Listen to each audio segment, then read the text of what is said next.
And so, it begins. Dark were the skies and chill was the wind as the land was covered in a veil of malice.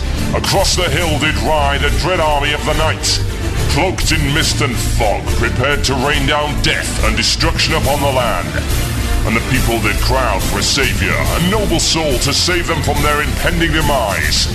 Just as it seemed all was lost, in strode a mighty hero, clad in shivering metal from head to toe. Wielding a terrible broadsword, he did cleave his foes in two, smashing their ranks asunder with righteous fury. And when the day was done and the enemy strewn across the fields in pieces, the people did turn to the warrior and say, "We shall name this day in your honor. Speak unto us your wisdom." The warrior said one word that day: epic.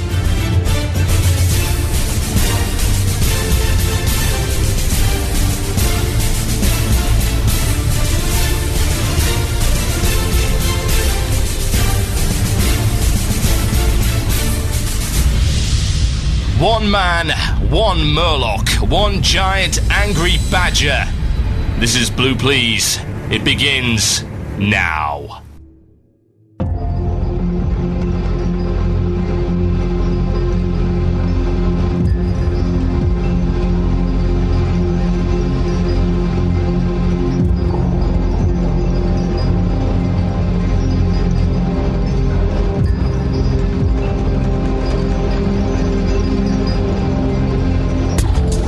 Yes, indeed, folks. Welcome to Blue Please here on CynicalBit.com with myself, Total Biscuit. The date today is the 5th of March, 2010. It is 8 p.m. British Standard Time.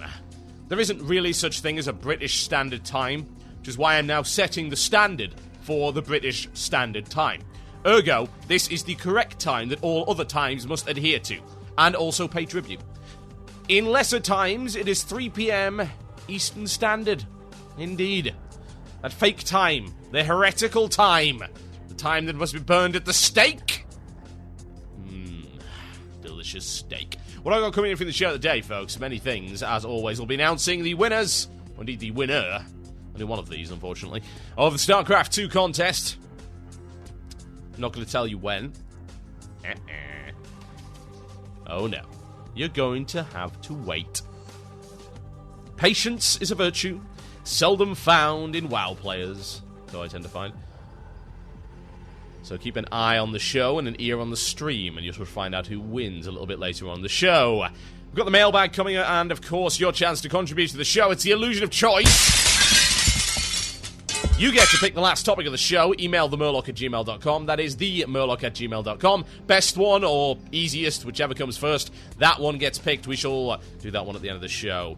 Content-wise, well, it seems that Blizzard decided to have another Twitter chat. And again, decided to schedule it about 2 hours after the end of my show.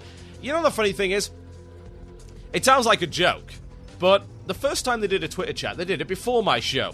And I tore them apart, and I said one thing specifically: I bet they won't make the mistake of having a Twitter chat at that time again. Quote, verbatim. Go listen to it. Oh, look! Oh, dear. Oh, Blizzard, come on. Come out of the corner and stop crying. Ugh. Big meanies. Twitch chat, folks, we're covering that. Plus, announcements as to stat changes in Cataclysm. We're looking at that. Is it good? Is it bad? Is it a simple dumbing down? Is it going to ruin WoW as we know it? Or perhaps could there be a silver lining to this particular dark cloud? We'll find out later on in the show. Yes, indeed. What I would like to say before I go on is thank you to all those who reviewed the show. Tons, hundreds of reviews. Very, very cool, and a lot of really good feedback. I'm glad to see my stance against sycophancy is working rather well. Sycophancy is something I hate, folks. I'd prefer you to loathe me than love me. Really, that is kind of the point of this thing. That's what a lot of people don't seem to understand. Yes, actually, I am supposed to be an obnoxious bastard. And if you don't think I am, then quite frankly, there's something wrong with your head, imbecile. Lots of good feedback. I'm going to be implementing some of that feedback over the next couple of weeks, so you should definitely stay tuned in to Blue Please. Now, I won't be doing a Zerg Police tonight because I've got a couple of other things that I need to get done, I'm afraid. We've got some very cool stuff coming in terms of the StarCraft 2 coverage, so I would suggest that you keep your eyes and ears peeled.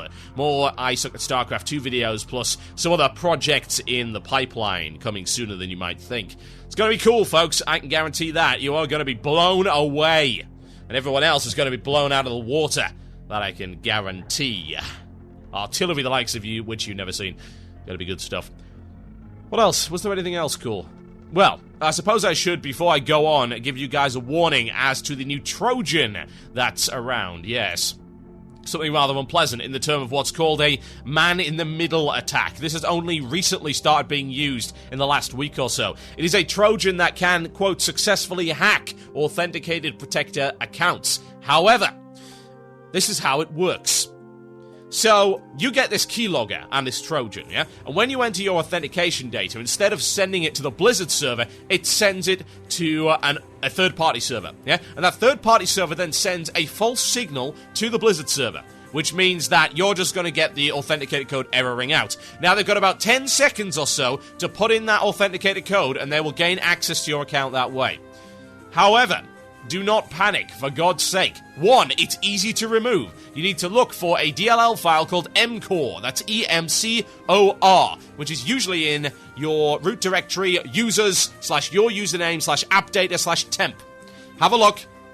Make sure your antivirus is up to date, and bear in mind that this does not mean the authenticator is useless, not even close. The chances of this happening to you are astro-freaking-nomically low. Just bear this in mind. An authenticator is absolutely the best protection, and indeed, one of my guildies got hacked this week, and then another of my friends got hacked this week as well. Both of them had no authenticators. Use a damn authenticator, people. Go buy one. For God's sake.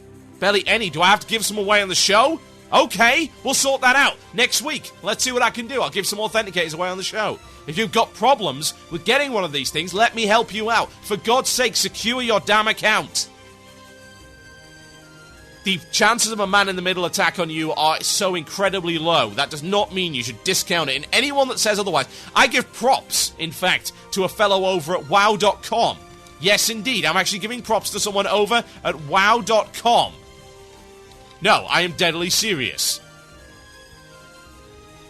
And I'm saying this as a direct result of him not going ballistic. No, really, not going absolutely ballistic about it and spouting yellow journalism. No, he was entirely sane. So, congratulations to him. I honestly can't remember his name, but if he's listening to the show, you know who you are. You wrote a good article. Well done. Keep it up. Let's see if the rest of your organization can maintain that level of integrity. Then we won't have to shout about you anymore. That would be nice, wouldn't it? Have time for other things. Right, okay, there we go. Let's get on with this. That sounds like it's mail time. Here's the mail. It never fails. It makes me want to wag my tail. When it comes, I want to wail. Yes, indeed, folks, it's mail time. It's the time where we read the mail. This should not surprise you in any way. But then again, it might be unexpected. It might be unfair, perhaps. Perhaps you will desire a nerf. Well, tough. You ain't getting it. You don't subscribe to my show. Oh, wait, I suppose you do. You don't pay for a subscription to my show. Oh, I guess some of you do. Just shut up, all right? Quiet. I'm talking here. Sit down, little children. Let me tell you a story.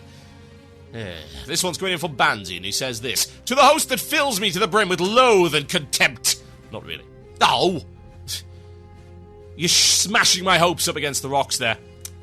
Makes me sad. So, I've got a bit of an issue, he says. Well, don't we all? Which is now that the raid content is starting to bite back a little. Oh no, hard raid content. My guildies have suddenly decided their fish tanks all collectively caught fire, and they must take a break. Oh, it's too hard. I'm stressed. Post-traumatic stress disorder from Ice Crown Citadel. Let me see the guild counselor. Pansies! Right. So anyhow, This is what he said. I joined this guild about 4 months ago before ICC had launched. They were farming the crap out of 25-man TOC. Well, that doesn't take much. And they were wiping to the animal bosses in TOGC. Yeah, because the animal boss in there are actually a little bit difficult.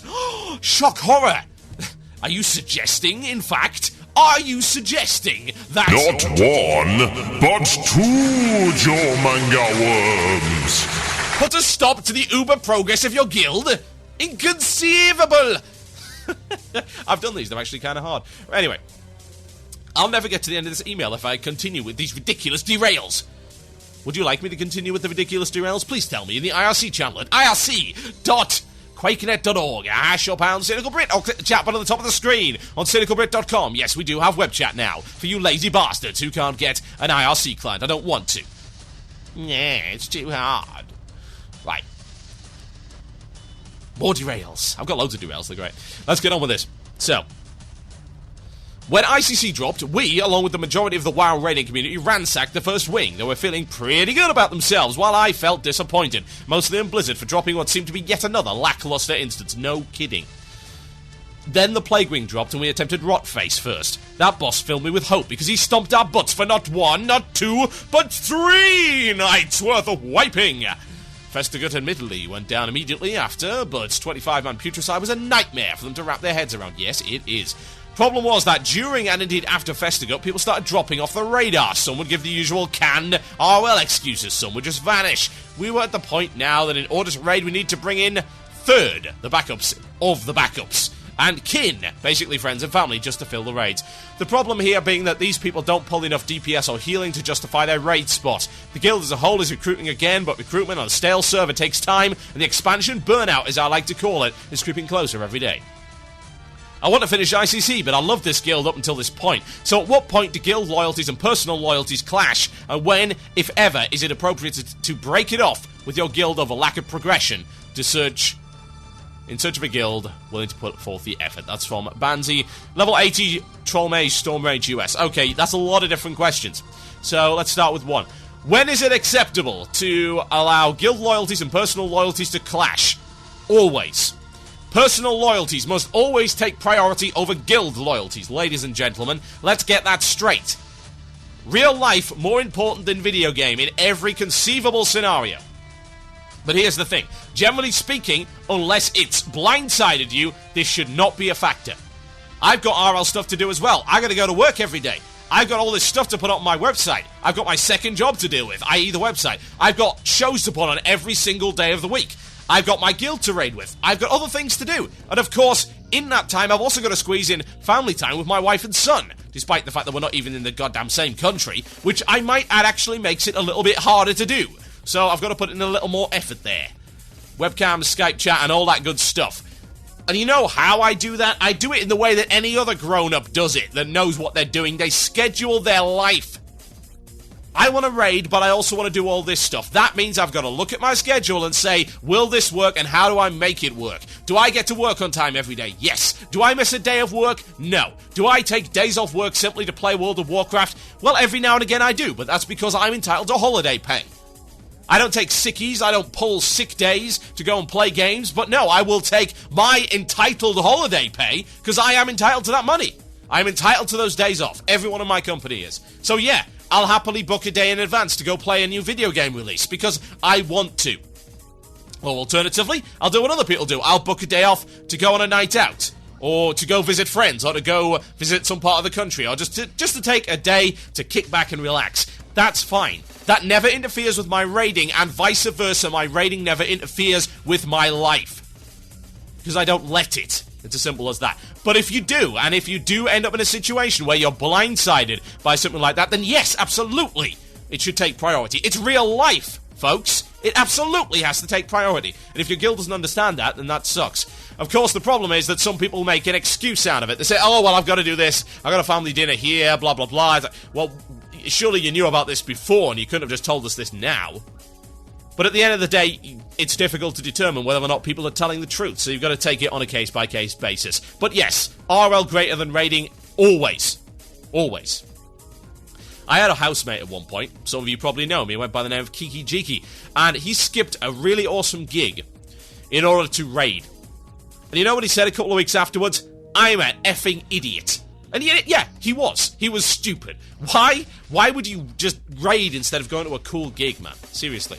It's not like you didn't have enough time for raiding other times. You don't have to play WoW all the time. You don't have to play games all the time. It's very easy to have a balanced life. You just need to work at it. Sit down, work your life out, get yourself scheduled, and then adhere to it. How hard is that? Now, his other question is, at what point when is it ever appropriate to break it up with your guild over lack of progression? Whenever the hell you want. At the end of the day, the loyalties that you've attached to your guild are almost entirely superficial. They don't really exist in the long run. You joined the guild to progress. Yeah? I assume so. Did you join the guild because of friends? Because that makes it a little bit tricky. But if you joined that guild to progress, and that progress ain't happening, then absolutely you should bail on them and find another guild. Don't just do it and say, hi, bye, guys. Say, look, this is the problem. Now, some people might be willing to put in the effort to make the guild better, but sometimes it's not worth the hassle. That I can tell you for a fact. Been there, done that, got the frickin' Cheeto-stained and Mountain Dew-stained t-shirt to prove it. Simple as that. Do you have to do it? No. You are not obliged. You can, and you never know, you might even succeed, and you'll feel good about that, but I'll tell you for a fact that most of the time you won't. You won't feel good about it, and you won't manage it. Because people in general suck and are unreliable. Find people that share your attitudes and share your particular work ethic. That's the best advice I can offer in that respect. Why am I turning into an agony ant? Agony in the most literal sense of the word, ladies and gentlemen. My name is Total Biscuit. You are listening to the one and only Blue Please here on CynicalBrit.com. Brand new Illuvite, folks. This album only just came out. I'm going to play some for you right now. It is absolutely fantastic. Go buy it on Amazon. Such a great album. This is called Sempiternal Embers. I'll be right back after this to talk a little bit about stat changes. Enjoy.